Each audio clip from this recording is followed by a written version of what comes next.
दोस्तों, हमारे channel study रूप में आप सभी का बहुत बहुत स्वागत है। आज के इस वीडियो में हम नियंत्रण और समन्वय के बारे में पढ़ेंगे। नियंत्रण और समन्वय के अंतर्गत हम मस्तिष्क, मेरुरज्जु, न्यूरॉन की संरचना, साथ ही विभिन्न प्रकार के अंतःस्रावी ग्रंथि के बारे में पढ़ेंगे। तो चलिए स्टार्ट करते हैं। सबसे पहले हम देखते हैं कि मनुष्य में नियंत्रण और समन्वय कितने प्रकार के होते हैं। तो जीवों में जो नियंत्रण और समन्वय होते हैं वह दो प्रकार के होते हैं। सबसे पहला प्रकार होता है रासायनिक प्रकार और दूसरा प्रकार होता है तंत्रिकीय प्रकार। रासायनिक प्रकार के माध्यम से हमारे शरीर में जो हार्मोन्स का स्रावण होता है उसके माध्यम से नियंत्रण और समन्वय की क्रिया होती है। इन हार्मोन्स का स्रावण हमारे शरीर में पाए जाने वाले विभिन्न प्रकार के अंतःस्रावी ग्रंथियों के माध्यम से होता है। जबकि दूसरा प्रकार का नियंत्रण होता है वह होता है तंत्रिकीय नियंत्रण। तंत्रिकीय नियंत्रण के अंतर्गत हमारे शरीर के विभिन्न अंग जैसे मस्तिष्क, मेरुरज्जु और तंत्रिका तंत्र आते हैं। तंत्रिका तंत्र के अंतर्गत संवेदी अंगों, तंत्रिकाओं, मस्तिष्क, मेरुरज्जु, इन सभी से मिलकर हमारे जो तंत्रिका तंत्र होता है उसका निर्माण होता है। तंत्रिका तंत्र के कार्य क्या होते हैं? तो जो तंत्रिका तंत्र होती है वह हमारे शरीर में विभिन्न कार्यों का संचालन और नियंत्रण करती है। विभिन्न प्रकार के मानसिक कार्यों का नियंत्रण हमारी तंत्रिका तंत्र के माध्यम से होता है और हमारे शरीर में जो विभिन्न प्रकार की ग्रंथियां होती है उनके कार्यों का संचालन और नियंत्रण भी तंत्रिका तंत्र के माध्यम से किया जाता है। तंत्रिका तंत्र की संरचनात्मक और क्रियात्मक इकाई क्या होती है? संरचनात्मक अर्थात तंत्रिका तंत्र किससे मिलकर बना हुआ है। क्रियात्मक इकाई मतलब जो तंत्रिका तंत्र होती है उनके सभी कार्यों का संचालन किसके माध्यम से होता है। तंत्रिका तंत्र की संरचनात्मक और क्रियात्मक इकाई को कहा जाता है न्यूरॉन। यह अत्यंत महत्वपूर्ण है कि तंत्रिका तंत्र की संरचनात्मक और क्रियात्मक इकाई क्या होती है, तो वह न्यूरॉन होती है। तंत्रिका तंत्र की जो शाखाएं होती है वह हमारे पूरे शरीर में फैली होती है, जिसके माध्यम से उस अंग से मस्तिष्क तक विभिन्न प्रकार की सूचनाएं पहुंचती है और उन सूचनाओं की जो अनुक्रिया होती है वह उस अंग तक पहुंचती है। अब हम आगे तंत्रिका तंत्र का विभाजन देखते हैं। तंत्रिका तंत्र 3 भागों से मिलकर बना होता है। पहले होता है केंद्रीय तंत्रिका तंत्र, दूसरा होता है परिधीय तंत्रिका तंत्र और तीसरा होता है स्वचालित तंत्रिका तंत्र। केंद्रीय तंत्रिका तंत्र के अंतर्गत आते हैं मस्तिष्क और मेरुरज्जु। मस्तिष्क और मेरुरज्जु दोनों को सम्मिलित रूप से कहा जाता है केंद्रीय तंत्रिका तंत्र।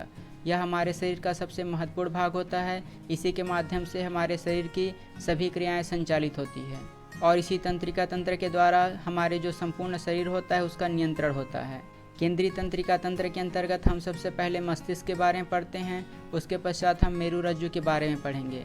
तो मस्तिष्क का सामान्य परिचय देख लेते हैं। मस्तिष्क क्या होती है? तो मस्तिष्क जो है सभी तंत्रिका तंत्र का नियंत्रण कक्ष होती है, अर्थात हमारा मस्तिष्क ही हमारे जो संपूर्ण शरीर होता है उसकी तंत्रिका तंत्र का नियंत्रण कक्ष होता है। मस्तिष्क के चारों ओर एक प्रकार का आवरण पाया जाता है और इस आवरण को कहा जाता है मेनिंजेस। इसे हमें याद रखना है कि मस्तिष्क के चारों ओर एक आवरण पाया जाता है जिसे मेनिंजेस कहा जाता है। यह मेनिंजेस जो है वह 3 प्रकार के आवरणों से मिलकर बना होता है। सबसे बाहरी आवरण को कहा जाता है ड्यूरामेटस, उसके मध्य के आवरण को कहा जाता है अरेक्नाइड और उसके अंदर के आवरण को कहा जाता है पायामेटर। मस्तिष्क का जो सबसे बाहरी भाग होता है उसे कहा जाता है ड्यूरामेटर। उसके पश्चात एक अन्य लेयर होती है उसे कहा जाता है अरेक्नाइड।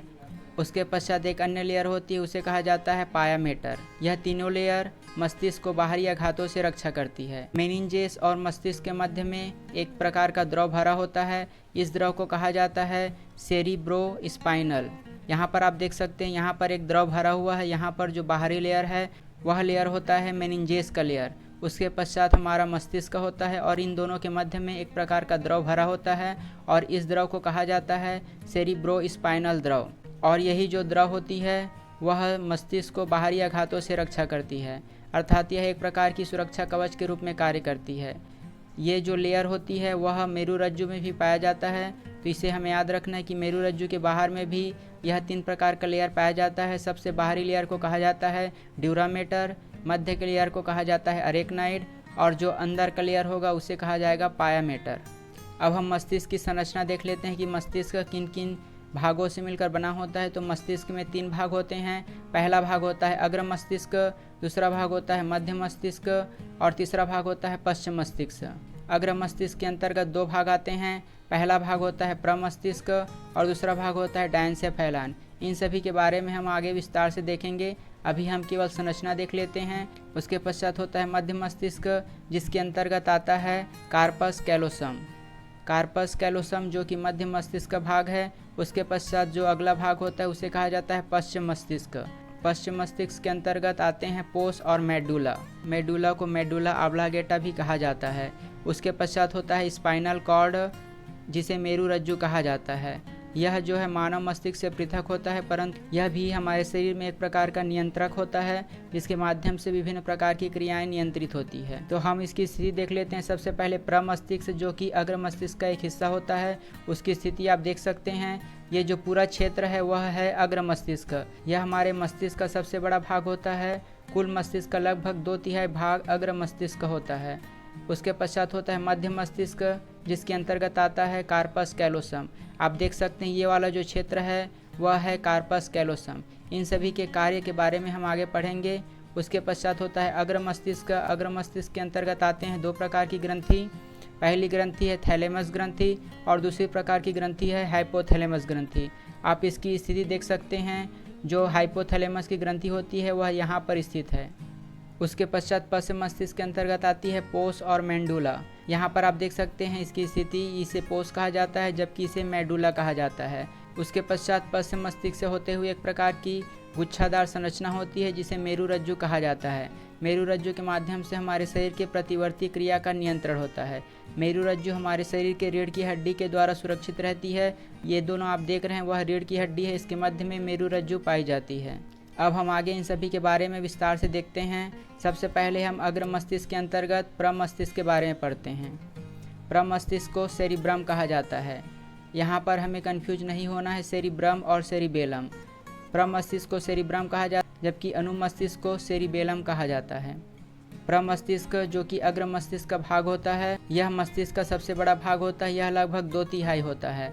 हमारे मस्तिष्क में जो प्रमस्तिष्क होता है वह सबसे बड़ा भाग होता है और यह लगभग 2/3 भाग होता है। प्रमस्तिष्क 2 गोलार्धों में बटा होता है, दायां गोलार्ध और बायां गोलार्ध। आप देख सकते हैं ये है दायां गोलार्ध और ये है बायां गोलार्ध। प्रमस्तिष्क 2 गोलार्धों में बटा होता है और दोनों गोलार्धों के मध्य में एक प्रकार की तंत्रिका कोशिका होती है और इस तंत्रिका कोशिका को कहा जाता है कार्पस कैलोसम। और ये दोनों गोलार्ध आपस में कार्पस कैलोसम के द्वारा आपस में जुड़े रहते हैं। प्रमस्तिष्क गोलार्ध की जो कोशिका होती है उसमें एक प्रकार की परत पाई जाती है। इस परत को कहा जाता है वल्कुल। ये सभी परीक्षा की दृष्टि से महत्वपूर्ण है। प्रमस्तिष्क में अनेक उभरी हुई संरचना होती है और इन संरचना को कहा जाता है गायरस, जबकि 2 गायरसों के बीच के आवागमन वाले स्थान को सल्कस कहा जाता है। यह सभी महत्वपूर्ण है। इन सभी बिंदुओं को हमें याद रखना है कि उभरी हुई रचना को क्या कहा जाता है। तो उभरी हुई रचना को गायरस कहा जाता है, जबकि 2 गायरसों के बीच के आवागमन वाले स्थान को सल्कस कहा जाता है। यह जो प्रमस्तिष्क होता है वह मस्तिष्क का अत्यंत महत्वपूर्ण भाग होता है और यह बुद्धि का केंद्र होता है। मनुष्य में जो सोचने, समझने, घृणा, प्रेम आदि की अनुभूति का कार्य इन्हीं के माध्यम से होता है। प्रमस्तिष्क को सेरिब्रम भी कहा जाता है और हमारे शरीर की सभी महत्वपूर्ण क्रिया जैसे सोचने, समझने, घृणा, प्रेम, स्मृति, ये सभी चीज़ें इसी प्रमस्तिष्क के माध्यम से होती है। अर्थात यह हमारे मस्तिष्क का अत्यंत महत्वपूर्ण भाग होता है। अग्र मस्तिष्क के अंतर्गत दूसरा भाग होता है, उसे कहते हैं डायनसेफैलान। डायनसेफैलान का कार्य क्या होता है? यह हमारे शरीर में कम या अधिक तापमान का आभास को प्रदर्शित करता है। साथ ही हमें किसी प्रकार के दर्द की अनुभूति होती है तो इसी का नियंत्रण जो है डायनसेफैलान के माध्यम से होता है। अग्र मस्तिष्क के कार्य क्या होते हैं? तो अग्र मस्तिष्क में घ्राण पिंड होता है जो कि हमें सुगंध का बोध कराता है। साथ ही प्रमस्तिष्क जो कि अग्र मस्तिष्क का भाग होता है उसके माध्यम से हमारे शरीर के बुद्धि, स्मृति और चेतना का केंद्र होता है और इसी के माध्यम से हमारे शरीर में विभिन्न प्रकार की क्रियाएं और स्मृति, बुद्धि आदि का संचालन होती है। अग्र मस्तिष्क के अंतर्गत ही 2 प्रकार की ग्रंथि होती है। पहली ग्रंथि होती है थैलेमस ग्रंथि और दूसरी ग्रंथि होती है हाइपोथैलेमस ग्रंथि। जो थैलेमस ग्रंथि होती है वह संवेदी और प्रेरक संकेतों का मुख्य संपर्क केंद्र होता है। अर्थात हमारे शरीर में विभिन्न प्रकार की संवेदी और प्रेरक संकेत होते हैं, उनका मुख्य संपर्क स्थल जो है थैलेमस होता है। जबकि जो हाइपोथैलेमस होता है उसके माध्यम से हमारे शरीर का तापमान, खाना पीना आदि का नियंत्रण होता है। यह परीक्षा में पूछा जा चुका है कि हमारे शरीर में तापमान का नियंत्रण किसके द्वारा किया जाता है? तो हमारे शरीर में जो तापमान का नियंत्रण होता है वह हाइपोथैलेमस के माध्यम से किया जाता है। हाइपोथैलेमस से एक प्रकार की हार्मोन्स का स्रावण होता है और इस हार्मोन्स को कहा जाता है हाइपोथैलेमिक हार्मोन्स। इसी हार्मोन्स के माध्यम से इन सभी क्रियाओं का संचालन होता है। मध्य मस्तिष्क जो होती है वह हाइपोथैलेमस और पोन्स के बीच में होती है। पोन्स जो है वह पश्च मस्तिष्क का हिस्सा होता है, जबकि हाइपोथैलेमस जो है अग्र मस्तिष्क का हिस्सा होता है। तो इन दोनों के मध्य में स्थित होता है मध्य मस्तिष्क। अब हम मध्य मस्तिष्क के बारे में पढ़ते हैं। तो मध्य मस्तिष्क का जो मुख्य कार्य होता है वह होता है दृष्टिपिंड। मध्य मस्तिष्क को दृष्टिपिंड भी कहा जाता है और इसी के माध्यम से हमारे जो आँखों की पेशियाँ होती है वह नियंत्रित होती है और दृष्टि वस्तु का प्रतिबिंब हम पहचान पाते हैं। हमारे मस्तिष्क के संतुलन के साथ साथ यह एक प्रकार का दृष्टिपिंड है जिसके माध्यम से हमारे आँखों की पेशियों का नियंत्रण होता है और हम किसी वस्तु के प्रतिबिंब की पहचान कर पाते हैं। मस्तिष्क होता है वह हमारे दृष्टि और प्रतिबिंब की पहचान के लिए एक अत्यंत महत्वपूर्ण भूमिका निभाता है। मध्य मस्तिष्क के दो भाग होते हैं। पहला भाग होता है कार्पो रक्वाडिजेमिन, जबकि दूसरा भाग होता है सेरिब्रल पेंडकल। मध्य मस्तिष्क के जो ऊपरी भाग होती है उसमें 4 लोबनुमा उभरी हुई संरचना होती है और इसी संरचना को कहा जाता है कार्पो रक्वाडिजेमिन। और यह जो हमारे शरीर का दृष्टि और श्रवण शक्ति का नियंत्रण केंद्र होता है। हमने अभी पढ़ा कि जो मध्य मस्तिष्क होता है वह दृष्टिपिंड होता है, अर्थात इसी के माध्यम से प्रतिबिंब की पहचान की जाती है। तो जो मध्य मस्तिष्क होता है उसके अंतर्गत जो आता है ये भाग, इसमें जो है दृष्टि और श्रवण का नियंत्रण होता है। जबकि मध्य मस्तिष्क का दूसरा भाग होता है उसे कहा जाता है सेरिब्रल पेंडकल। सेरिब्रल पेंडकल होता है वह तंतुओं का बंडल होता है और इसी के माध्यम से हमारे जो मस्तिष्क के अन्य भाग होते हैं उसे मेरुरज्जु से इसी के माध्यम से जोड़ा जाता है, अर्थात यह मेरुरज्जु और मस्तिष्क के मध्य में स्थित होता है और इसी के माध्यम से वह आपस में जुड़ता है। अब हम पश्च मस्तिष्क के बारे में पढ़ते हैं। पश्च मस्तिष्क जो है 2 प्रकार के होते हैं। सबसे पहला होता है अनुमस्तिष्क जिसे सेरिबेलम कहा जाता है और दूसरा भाग होता है मस्तिष्क स्टेम। इन दोनों को हमें याद रखना है कि पश्च मस्तिष्क के अंतर्गत अनुमस्तिष्क जिसे सेरिबेलम कहा जाता है और दूसरा होता है मस्तिष्क स्टेम। अनुमस्तिष्क सेरिबेलम को मेटेनसेफिनॉल भी कहा जाता है। इन तीनों नामों को हमें याद रखना है कि अनुमस्तिष्क को सेरिबेलम और मेटेनसेफिनॉल भी कहा जाता है। यह जो है मध्य मस्तिष्क के नीचे में स्थित होता है और यह पश्च मस्तिष्क का भाग होता है। शरीर की जो ऐच्छिक पेशियाँ होती है उसके संकुचन का नियंत्रण इसी के माध्यम से किया जाता है। जबकि दूसरा भाग होता है जिसे कहा जाता है मस्तिष्क स्टेम। मस्तिष्क स्टेम के अंतर्गत आती है पॉस और मेडुला ऑब्लांगेटा। इन दोनों को संयुक्त रूप से मस्तिष्क स्टेम कहा जाता है। पॉस वेरोलाई जो होती है वह हमारे शरीर में श्वसन का नियंत्रण करती है। इन सभी के बारे में हमें एक तथ्य याद रखना है कि वह क्या होती है और उसके कार्य क्या होते हैं। तो यहाँ पर जो पोस वेरोलाई होती है वह जो है श्वसन का नियंत्रण करती है, जबकि अगला भाग होता है मेडुला ऑब्लांगेटा। यह हमारे शरीर का एक अत्यंत महत्वपूर्ण भाग होती है। यह जो है आवेगों का चालन मस्तिष्क और मेरुरज्जु के बीच में करती है। साथ ही यह प्रतिवर्ती क्रिया का नियंत्रण भी इसी के माध्यम से होता है, जबकि जो प्रतिवर्ती क्रिया होती है वह प्रमुख रूप से मेरुरज्जु द्वारा संचालित होती है। हमारे शरीर में जो हृदय की धड़कन होती है, रक्तचाप होती है और श्वास गति की दर होती है, इन सभी का नियंत्रण मेडुला ऑब्लांगेटा के माध्यम से ही किया जाता है। अब हम अगला प्रतिवर्ती क्रिया या स्वतः प्रेरित क्रिया के बारे में पढ़ते हैं। प्रतिवर्ती क्रिया या स्वतः प्रेरित क्रिया क्या होती है? तो हमारे जो शरीर होता है उसमें बहुत सी ऐसी क्रियाएं होती है जिसका नियंत्रण हमारे मस्तिष्क के द्वारा नहीं किया जाता। ऐसी क्रियाओं को प्रतिवर्ती क्रिया कहते हैं। यह क्रिया जो है स्वतः ही संचालित होती है, हमारे मस्तिष्क से इसका कोई संबंध नहीं होता है। तो वे सभी क्रियाएं जो कि मस्तिष्क के आदेश के बिना ही संचालित होती है उसे प्रतिवर्ती क्रिया कहा जाता है। जैसे पलकों का झपकाना, छींकना, खांसना, ये सभी प्रतिवर्ती क्रिया के अंतर्गत आती है। इस पर हमारे मस्तिष्क का कोई नियंत्रण नहीं होता है और इसका जो संचालन होता है वह होता है मेरुरज्जु के माध्यम से। इसे हमें याद रखना है। यह अत्यंत महत्वपूर्ण पॉइंट है कि हमारे जो शरीर होता है उसमें जो प्रतिवर्ती क्रिया होती है उसका जो नियंत्रण होता है वह मेरुरज्जु के माध्यम से होता है। इसका नियंत्रण मस्तिष्क के माध्यम से नहीं होता है।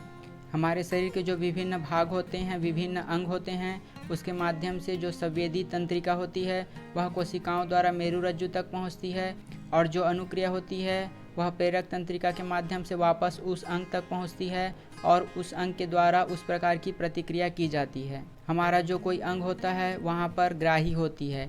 ग्राही के माध्यम से उन संवेगों को ग्रहण किया जाता है। उसके पश्चात वह अभिवाही पथ से होते हुए मेरुरज्जु तक पहुँचती है।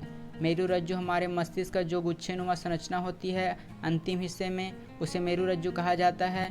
तो जो हमारा हाथ होता है, अगर हम किसी गर्म सतह को छूते हैं, उसमें जो संवेग उत्पन्न होगा वह सबसे पहले अभिवाही पथ के माध्यम से मेरुरज्जु तक पहुंचेगी और उसके पश्चात वहां से जो सूचनाएं होती है वह अनुक्रिया के रूप में अपवाही तंत्रिका के माध्यम से वापस उस अंग तक पहुंचती है और उस अंग के द्वारा उस प्रकार की प्रतिक्रिया की जाती है। अब हम अगला मेरुरज्जु के बारे में पढ़ते हैं। मेरुरज्जु क्या होती है? तो हमारे शरीर की जो प्रतिवर्ती क्रिया होती है वह मेरुरज्जु के माध्यम से संचालित होती है। हमारे जो मस्तिष्क होता है उसका जो पिछला भाग मुलायम डोरी के समान रचना होती है। यहाँ पर जो हमारा मस्तिष्क होता है उसका जो आखिरी छोर होता है वह जो है मुलायम रस्सी के समान होती है और हमारा जो रीढ़ की हड्डी होती है उसके मध्य में यह स्थित होता है। मेरुरज्जु के माध्यम से हमारे शरीर की प्रतिवर्ती क्रिया, जिसे स्वतः प्रेरित क्रिया कहा जाता है, उसका संचालन होता है। मैंने बताया था कि जो मस्तिष्क होती है वह 3 प्रकार के सतहों से मिलकर बनी होती है और मेरुरज्जु भी 3 स्तरों से निर्मित होती है। सबसे बाहरी स्तर को कहा जाता है ड्यूरामेटर, उसके पश्चात कहा जाता है अरेक्नाइड और उसके पश्चात कहा जाता है पायामेटर। अरेक्नाइड जो है वह मध्य में स्थित होती है और चारों ओर एक प्रकार का द्रव से भरा होता है। इस द्रव को कहा जाता है ब्रोस्पाइनल द्रव, जो कि बाहरी आघातों से मेरुरज्जु की रक्षा करती है। ये जो है मेरुरज्जु का अनुप्रस्थ काट है। मेरुरज्जु 2 भागों में बटा होता है। पहले भाग को कहा जाता है श्वेत पदार्थ और आंतरिक जो एच आकार का आप देख सकते हैं, ये जो एच आकार का है उसे कहा जाता है धूसर पदार्थ। जो धूसर पदार्थ होती है वह तंत्रिका कोशिका की कायों से बनी होती है, डेंड्रॉइड से मिलकर बनी होती है और न्यूरोग्लिया से मिलकर बनी होती है। इन सभी से मिलकर धूसर पदार्थ का निर्माण होता है, जबकि जो श्वेत पदार्थ होती है वह माइलिन निर्मित तंत्रिका तंतुओं न्यूरोग्लिया के प्रवर्धों से मिलकर बनी होती है। इसे हमें याद रखना है कि धूरस पदार्थ किन पदार्थों से मिलकर बनी होती है और जो श्वेत पदार्थ होती है वह किन पदार्थों से मिलकर बनी होती है। ये आप देख सकते हैं वह है उसका अनुप्रस्थ काट। तो इस अनुप्रस्थ काट के मध्य में एक संकरी नली होती है और इस नली को कहा जाता है केंद्रीय नाल। यहाँ पर आप देख सकते हैं रेड कलर का, यह है केंद्रीय नाल और यह एक प्रकार की संकरी नली होती है। इसके जो ऊपर का भाग होते हैं उस भाग को कहा जाता है पृष्ठविदर, जबकि इसके नीचे के भाग को कहा जाता है अधरविदर। ये जो ऊपरी भाग होती है उसे कहा जाता है पृष्ठविदर और नीचे के भाग को कहा जाता है अधरविदर। इसके पश्चात हम मेरुरज्जु के कार्य देखते हैं। मेरुरज्जु के कार्य क्या होते हैं? तो मेरुरज्जु जो है विभिन्न प्रकार की जो प्रतिवर्ती क्रिया होती है उसका नियंत्रण और समन्वय मेरुरज्जु के माध्यम से किया जाता है। दूसरा कार्य होता है कि मस्तिष्क से आने वाले उद्दीपनों का संवहन भी मेरुरज्जु के माध्यम से किया जाता है। अर्थात जो मेरुरज्जु होता है वह मस्तिष्क का आखिरी छोर होता है और इसी के माध्यम से जो उद्दीपन होते हैं उसका संवहन किया जाता है। तंत्रिकाओं को मस्तिष्क से जोड़ने का कार्य भी इन्हीं मेरुरज्जु के माध्यम से होती है। अर्थात यह मस्तिष्क और शरीर के अन्य तंत्रिका तंत्र के मध्य यह मीडिएटर का काम करता है, उनके मध्य में स्थित होता है। तंत्रिका तंत्र की संरचनात्मक और क्रियात्मक इकाई न्यूरॉन होती है। तो न्यूरॉन की हम संरचना देख लेते हैं। सबसे पहला सूत्र युग्मक या सिनॉप्सिस किसे कहते हैं? 2 तंत्रिका कोशिका के संगम स्थल को कहा जाता है सूत्र युग्मक या सिनॉप्सिस। अर्थात इसी के माध्यम से 2 तंत्रिका कोशिका 2 न्यूरॉन आपस में जुड़े रहते हैं। इस पॉइंट को हमें याद रखना है कि सूत्र युग्मक और सिनॉप्सिस के माध्यम से 2 न्यूरॉन जो है आपस में जुड़े रहते हैं। ये एक न्यूरॉन है और इसी न्यूरॉन से दूसरा न्यूरॉन जो है वह सूत्र युग्मक सिनॉप्सिस के माध्यम से जुड़ेगा और इसी संपर्क के माध्यम से जो संदेश होती है वह एक न्यूरॉन से दूसरे न्यूरॉन तक गमन करती है। तंत्रिका कोशिका होती है उसमें एक लंबी शाखा होती है और इस शाखा को कहा जाता है एक्सॉन। आप देख सकते हैं यह है एक्सॉन और यह जो तंत्रिका कोशिका की लंबी शाखा होती है इसी के माध्यम से जो संकेत होते हैं, सूचनाएं होती है, उसका संचरण होता है और इसी के माध्यम से वह दूसरे तंत्रिका कोशिका तक पहुंचती है। तो इसकी जो लंबी शाखा होती है उसे कहा जाता है एक्सॉन और उसे हिंदी में तंत्रिकाक्ष भी कहा जाता है। यहाँ पर मध्य में स्थित होता है केंद्रक और उसके पश्चात उसके बाहरी क्षेत्र को कहा जाता है केंद्रीय काय। इन सभी से मिलकर न्यूरॉन का निर्माण होता है और इसी के माध्यम से हमारे शरीर में विभिन्न प्रकार की सूचनाएं, संवेगों का संचरण होता है। हमारे मस्तिष्क की सबसे छोटी संरचनात्मक और क्रियात्मक इकाई है। अब हम न्यूरॉन की क्रियाविधि देखते हैं कि न्यूरॉन किस प्रकार कार्य करता है। तो सबसे पहले जो सूचना होती है उसे तंत्रिका कोशिका के द्विमाकृत सिरे पर उपार्जित की जाती है। अर्थात जो द्रुमिका आकृति होती है उसके जो सिरे होते हैं वहीं से ये सूचना जो है उपार्जित होती है, उत्पन्न होती है। उसके पश्चात जो सूचना होती है वह रासायनिक क्रिया के माध्यम से विद्युत आवेग पैदा करती है और द्रुमिका से कोशिकाएं तक पहुंचती है। सबसे पहले ये जो क्षेत्र है वह है द्रुमिका। यहाँ पर सूचनाएं उपार्जित होती है। सूचना उपार्जित होने के पश्चात वहाँ पर रासायनिक क्रिया होती है और जो रसायन होते हैं उसके माध्यम से विद्युत आवेग उत्पन्न की जाती है। हमने पढ़ा था कि सोडियम और पोटेशियम आयन के सांद्रता में परिवर्तन के कारण विद्युत आवेग उत्पन्न होता है, तो यही प्रक्रिया यहाँ पर कार्य करती है। सोडियम और पोटेशियम आयन की सांद्रता में परिवर्तन होता है जिसके कारण विद्युत आवेग उत्पन्न होती हैं और यह रासायनिक क्रिया के माध्यम से शुरू होती है। उसके पश्चात यह एक्सॉन से होते हुए कोशिका काय तक पहुँचती है। कोशिका काय का जो सिरा आप देख रहे हैं वह दूसरी तंत्रिकाओं से जुड़ा होता है और जिसके माध्यम से सूचनाओं का संचरण होता है। दो तंत्रिकाओं को आपस में जोड़ने का कार्य सूत्र युग्मक के माध्यम से होता है, तो एक तंत्रिका को दूसरे तंत्रिका आपस में जुड़ी रहती है और सूचनाओं का संचरण होता है। उसके पश्चात इन विद्युत आवेगों को एक्सॉन के माध्यम से दूसरे सिरे तक पहुंचाया जाता है। वे विद्युत आवेग जो है कुछ प्रकार के रसायन उत्सर्जित करते हैं, विमोचित करते हैं और ये जो रसायन होती है वह दूसरे तंत्रिका में प्रवेश करती है और वह रसायन जो है पुनः विद्युत आवेश में परिवर्तित होती है और उसके पश्चात इसका संचरण होता है। और जो विमोचित रसायन होते हैं वह सिनेप्टिक दरार के माध्यम से दूसरे तंत्रिका के द्रुमिका में प्रवेश करती है और यही प्रक्रिया निरंतर चलती रहती है। द्रुमिका जो है एक प्रकार का तंत्रिका तंत्र का अंग होता है जहाँ पर यह सूचनाएं प्रवेश करती है। आज के लिए बस इतना ही। अगले वीडियो में हम अंतःस्रावी ग्रंथि और उससे उत्सर्जित होने वाले हार्मोन्स, साथ में पौधों में भी रासायनिक संचरण के बारे में पढ़ेंगे। तो अगर आपको हमारी ये वीडियो अच्छी लगी और आगे भी ऐसे ही और वीडियो पाना चाहते हैं तो हमारे चैनल को सब्सक्राइब कीजिए और बगल का नोटिफिकेशन बेल भी ऑन कर दीजिए ताकि हमारे द्वारा डाली गई सारी वीडियो आप तक पहुँचे सबसे पहले। धन्यवाद।